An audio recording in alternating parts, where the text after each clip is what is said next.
video ini, dukung terus channel saya dengan cara subscribe, like, and comment supaya saya bisa terus berkarya membuat video edukasi permasalahan hukum di Indonesia. Selamat menonton. Assalamualaikum warahmatullahi wabarakatuh. Salam sejahtera untuk kita semua. Baik teman-teman, ketemu lagi dengan saya Abdul Razak yang akan membahas permasalahan hukum di Indonesia. Oke teman-teman, kali ini saya akan membahas tentang permasalahan bolehkah men-take over kendaraan atau unit kendaraan leasing, atau bolehkah menjual kendaraan leasing gitu teman-teman. Nah, di sini saya ingin membahas permasalahan itu teman-teman. Sebelum kita bahas, alangkah baiknya dukung terus channel saya dengan cara subscribe, like, comment, and share supaya video saya berkembang dan saya bisa membuat video-video yang bermanfaat buat kita semua. Oke teman-teman, di sini saya mau membahas nih teman-teman nih, kalau misalkan take over atau over kredit atau menjual kendaraan leasing itu boleh atau tidak teman-teman. Nah, jadi di sini ketika teman-teman akad kredit itu teman-teman sudah ada kepastian hukum. Nah, itu sudah dilindungi oleh Undang-Undang Nomor 42 Tahun 1999 tentang jaminan fidusia. Nah, teman-teman itu ketika akad kredit sama perusahaan leasing itu udah ada kepastian hukum. Jadi kepastian hukumnya itu dilindungi oleh Undang-Undang Jaminan Fidusia gitu teman-teman. Nah, jadi segala macam apapun tentang teknis seperti eksekusi, terus tentang masalah prosedur penarikan. Nah, di situ sudah dijelaskan dalam Undang-Undang Jaminan Fidusia. Mungkin bila teman-teman pernah nonton video-video saya sebelumnya, saya juga sempat membahas yang namanya Undang-Undang Jaminan Fidusia, teman-teman. Nah, di sini saya mau membahas lagi tentang Undang-Undang Jaminan Fidusia karena memang pada dasarnya Undang-Undang Jaminan Fidusia ini harus dibedah secara teliti supaya teman-teman yang tidak paham hukum jadi paham teman-teman. Karena kan pada dasarnya bukan hanya orang yang sekolah hukum aja yang boleh belajar hukum, tapi orang yang awam juga ya boleh untuk mempelajari hukum supaya menghindari kesewenang-wenangan teman-teman gitu. Karena kan banyak nih orang-orang yang menggunakan yang tidak lazim gitu kan, entah itu dengan cara pidana, entah itu dengan cara perdata yang tidak sesuai gitu. Nah, di situ teman-teman juga harus bisa belajar supaya menghindari dari kesewenang-wenangan. Oke.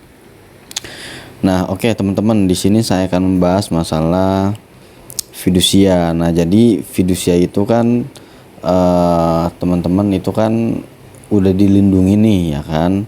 Nah, di sini ada yang namanya pemberi fidusia maupun penerima fidusia, teman-teman. Nah, jadi di sini di pasal 1 Undang-Undang Nomor 42 Tahun 1999 tentang jaminan fidusia, untuk poin nomor 5. Nah, di sini dijelaskan nih teman-teman, pemberi fidusia adalah orang, perseorangan atau korporasi pemilik benda yang menjadi objek jaminan fidusia gitu teman-teman. Nah, jadi pemberi fidusia ini yaitu debitur. Jadi setiap orang yang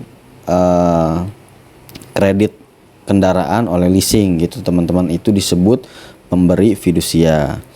Nah, untuk poin 6-nya, penerima fidusia adalah orang, perseorangan atau korporasi yang mempunyai piutang yang pembayarannya dijamin dengan jaminan fidusia gitu teman-teman. Jadi penerima fidusia itu adalah pihak kreditur atau pihak leasing gitu teman-teman. Jadi sudah dijelaskan di dalam Undang-Undang Jaminan Fidusia.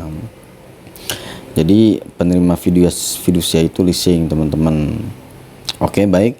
Nah, jadi di pasal 23 poin 2 ayat 2, pemberi fidusia dilarang mengalihkan, menggadaikan, atau menyewakan kepada pihak lain benda yang menjadi objek jaminan fidusia yang tidak merupakan benda persediaan kecuali dengan persetujuan tertulis terlebih dahulu dari penerima fidusia. Nah, di pasal 23 ini ayat 2 udah jelas nih teman-teman nih, pemberi fidusia atau debitur dilarang mengalihkan, menggadaikan atau menyewakan. Nah, di sini udah jelas teman-teman nih. Misalkan nih teman-teman punya kendaraan unit mobil gitu. Terus teman-teman mengalihkan dengan cara menggadaikan. Padahal itu dalam masa kredit gitu kan. Atau teman-teman menyewakan gitu, menyewakan kepada seseorang. Nah, itu nggak boleh teman-teman. Nah, di sini jelas nih di pasal 23. Karena di sini sudah jelas dilarang mengalihkan, menggadaikan atau menyewakan kepada pihak lain benda yang menjadi objek jaminan fidusia. Nah, yang dimaksud benda objek jaminan fidusia ini ya kendaraan teman-teman yang teman-teman pakai, yang teman-teman kredit sama leasing gitu. Nah, itu udah jelas tidak boleh mengalihkan, menggadaikan atau menyewakan gitu. Oke. Untuk di pasal 36, pemberi fidusia yang mengalihkan, menggadaikan atau menyewakan benda yang menjadi objek jaminan fidusia sebagaimana dimaksud dalam pasal 23 ayat 2. Nah, itu tadi yang tadi saya bilang tuh teman-teman, ayat 2 pasal 23. Yang dilakukan tanpa persetujuan tertulis terlebih dahulu dari penerima fidusia dipidana dengan pidana penjara paling lama 2 tahun dan denda paling banyak 50 juta rupiah. Di dalam pasal 36 ini sudah jelas nih teman-teman. Karena di pasal 36 ini ada pidananya. Nah, tadi kan saya ngebahas pasal 23 ayat 2. Itu mengalihkan, menggadaikan atau menyewakan. Nah, itu pidananya ada dijelaskan di pasal 36 tuh teman-teman. Nah, penjaranya itu paling lama 2 tahun atau denda paling banyak 50 juta rupiah. Nah, bagi teman-teman harus berhati-hati dalam